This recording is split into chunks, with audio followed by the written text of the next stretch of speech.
This garden is on the west side of campus. It's on New York Street. It is an initiative by the Office of Sustainability. Their initiative was the DIGS initiative, which stands for Developing IUPUI's Garden Sustainably. All the produce from this garden goes straight to, first and foremost, to the fresh produce market on campus. So it goes straight to them, but we have a lot extra all the time.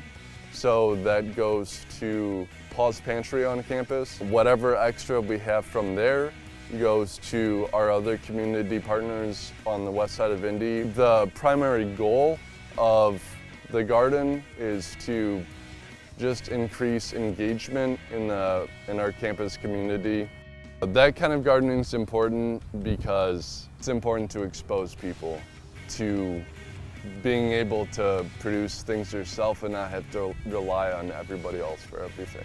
The grant that we receive at Greening IUPUI is set out to double the size of the garden and then also to construct some shade structures over the outdoor learning space in the garden and the post-harvest handling areas. It would encourage classes to start utilizing the space more.